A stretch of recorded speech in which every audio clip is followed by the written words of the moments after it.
Howdy folks, welcome to another beautiful day out here in West Vancouver, and happy BC Day for all of you that live in BC and is partaking in the BC public holiday, BC Day, which is of course one of the reasons why once again I didn't make as much progress as I would have loved to today.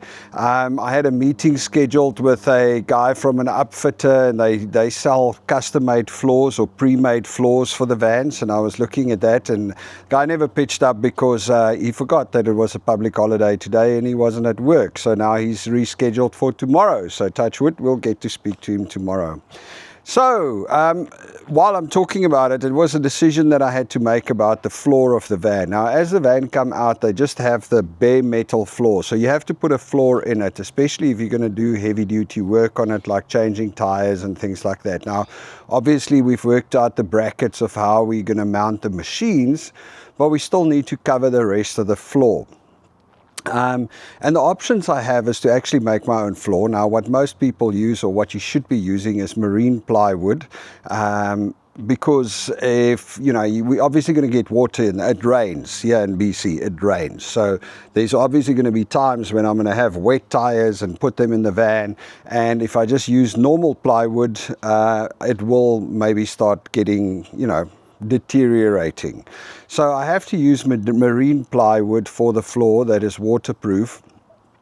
And then, you know, you need to put something on top. So what a lot of the guys do when they build these vans is they use the aluminum tread plate on plywood, and I was looking at that. Now that I have to build myself, and the process of doing that is, number one, I need to get a template. Now that's fairly easy. You just get a bunch of cardboard boxes, lay it out in the van, trace the whole thing and make a nice big template. Then you need to get the marine plywood, you need to cut it according to the template, then you need to get the aluminium tread plate, cut it according to the template and put it on top. So it is a lot of work, which isn't what scares me. What worries me is the prices of marine ply. So I've been looking around costing marine plywood out here in West Vancouver, and then the aluminium tread plate, and the prices are just ridiculous. I mean, it's going to cost me like $1,700 worth of material just to do the inside of the van. If I take the stuff that I know will be solid, you know, I'm talking about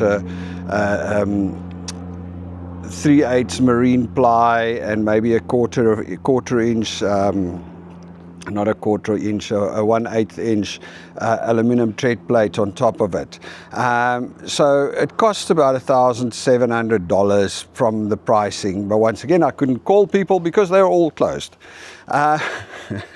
Although I did get a few prices last week. Anyway, long story short, that's the price. But while I was online, I found a lot of these upfitters, or two of the different upfitters, actually have pre-made rubber or composite floors. Now those floors are already cut to shape. They already have everything that's needed. There are no templates needed. I mean, it literally takes an hour to install, which is a lot quicker. And then, I mean, I got the prices for the one online, and that comes to $2,001 or $2,010, and that includes taxes and GST, whereas the marine ply and all that, you know, that's just the price they quoted. Oh, it's one thing of those. For those of you that are not in Canada, in South Africa, one of the craziest things out here in North America is the fact that the price that you see is never, ever, ever, ever the price that you're going to pay, because they are always going to lob on a bunch of other charges.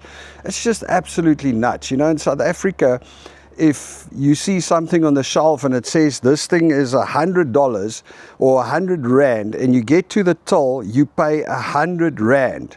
Yes, there's tax on, but the tax is included. And yes, you get a little slip that says, hey, the actual cost was 90 whatever or 87 and 13 was tax, and that was the final amount, 100. But what you see on the shelf is what you pay. Here in Canada, does not work like that at all. So when you get to the shelf price, or you see the price online, it's $160 for a sheet of ply. Okay, cool. And then when you get there, it's like, oh no, but we have to add GST, we have to add PST, we have to add environmental fee, recycling, whatever, you know, like carbon. There's just, anyway, little side rant there. But that's just the way it works in Canada. So back to the story. The actual the actual price for the composite floor, pre-cut, all made, all done, ready, very high level. I mean, it's got like thousands of reviews, really good reviews, is $2,000 all in. It starts at 1.7, but it ends at 2.1 or something all in.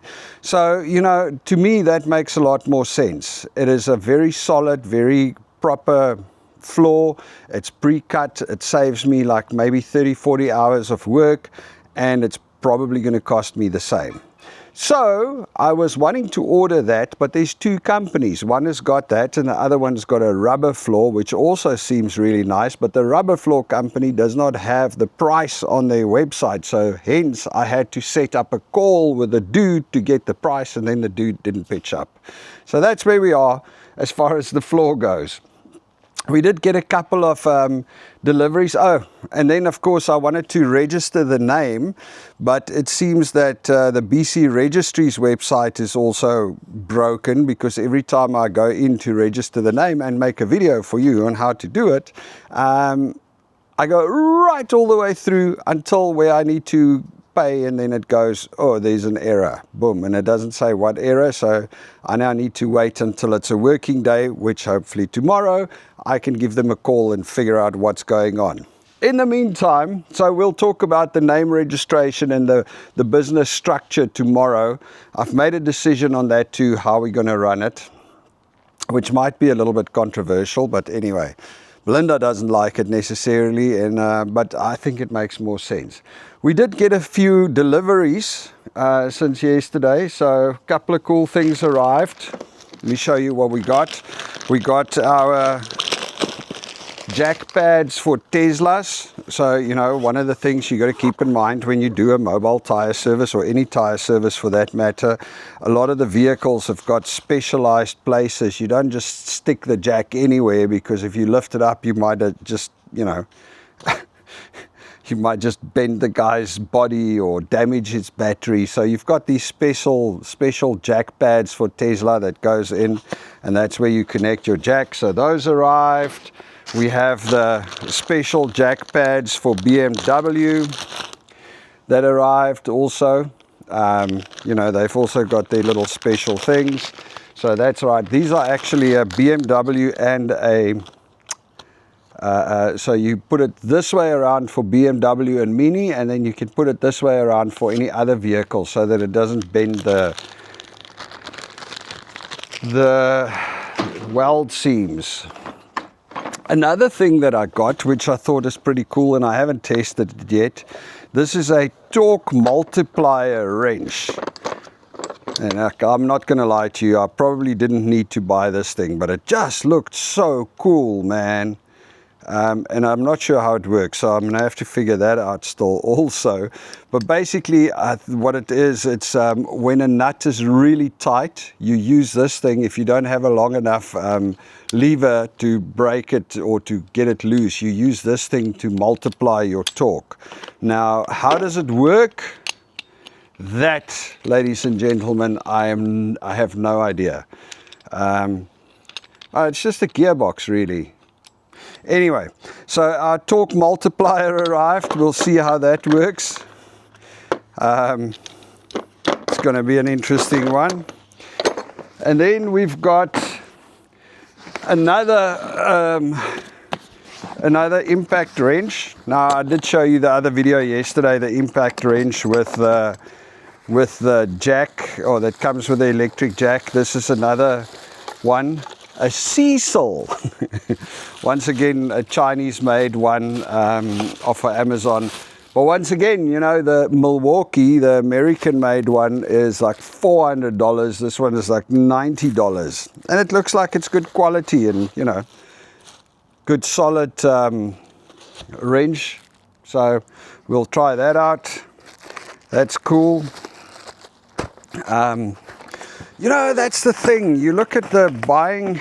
I know America is all about buy local, blah, blah, blah. But the reality is that things are just so much cheaper when it comes from somewhere else, from China. And I mean, I'm not going to get involved in the argument whether China finances it or it's cheating and blah, blah, blah. That's all. Most likely, I mean, I still remember many years ago, before we go there, my torque wrench arrived. So that's also cool.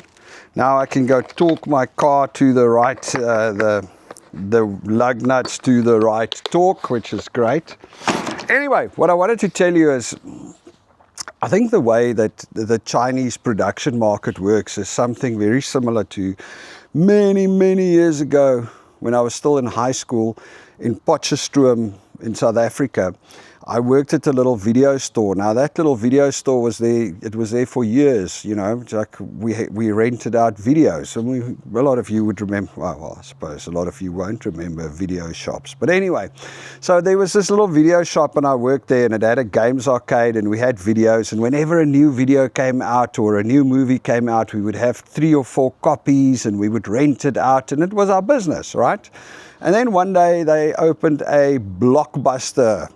I think it was called No, it wasn't American Blockbuster, it was something else. But a big video store, literally on the block across the road on the corner. But what these guys did is they came into town with a lot of money, and they opened up this big video store, and where we would have 3 or 4 copies of each new movie, they would have 20 or 30 or 40 copies of each new movie. And the other thing they did is they literally came in and they cut the prices to the bone. So they undercut the video shop that I worked at, you know, by 20, 30, 40%. So what would inevitably happen? All our customers went over to that video shop and they were renting out videos there because there's more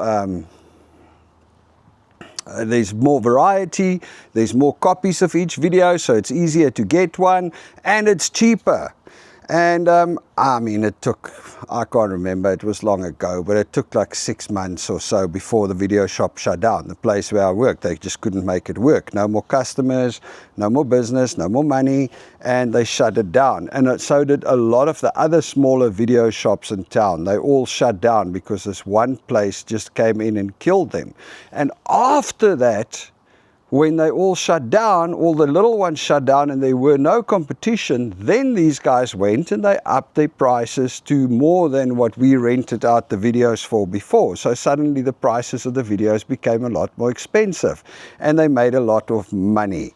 Now, I mean, let's not kid ourselves. That's pretty much the same thing that China has been doing to the world over the last, I don't know, 15, 20 years. They set up those manufacturing spaces, they heavily subsidize it, they don't care too much about stuff like the environmental impact and things like that, and they make these things at just a ridiculously cheap rate, and they push it into the rest of the world, and the rest of the world shut down their production facilities. And you know, it's just, it is what it is, I guess. And I suppose I'm part of the problem because I'm buying those, but then again, man, how do you say I'm going to pay $460 for something that you could buy for less than $100? It's just, you know, even if the quality is worse, it just doesn't make sense. Weird geopolitical situation we find ourselves in, and I don't know how long China can keep it up because obviously they're under pressure at the moment, but while they still can, I suppose I must take advantage of it. Anyways, folks, so that's my update for today. Like I said, not a lot got done. There's a lot of thinking that happened, and I got a lot of planning out. Let me tell you another little side story now that I say a lot of thinking got done. Many years ago in South Africa, well, 20, 30 years ago in South Africa, I had an issue with SARS. I'm not going to go into it, but anyway, and I needed to get a lawyer to defend me because they were claiming a bunch of money for something that was absolute nonsense. So I got these lawyers, this guy from Werksman's attorneys in Sandton. They were the top tax lawyers those days. So I go and tell them my problem, and the guy says, "Don't worry, we're going to help you." And I'm like, okay, sweet, I'm sorted. And then literally, so about 3 weeks later or whatever, I get a bill for, I don't know, 42,000 Rand, which was a lot of money. I mean, I think the total amount that I was arguing about was like, I don't know, just almost R1 million. So I get a bill for 42,000 Rand.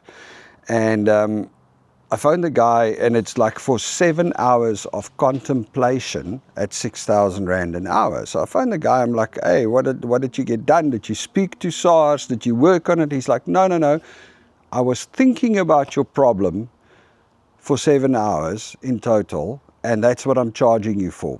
So, and I looked at this and I'm like, all right, so you haven't spoken to them, you haven't done anything, you just thought about my problem for 7 hours and you charge me 42,000 Rand for that.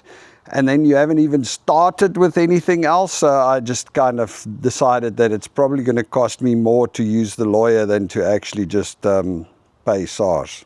Anyway, so yeah, today I was also spending most of my time thinking, well, apart from the fact that I had to write the South Africans in the How's It Canada newsletter, so I spent a few hours on that, and I did spend a few hours on other stuff.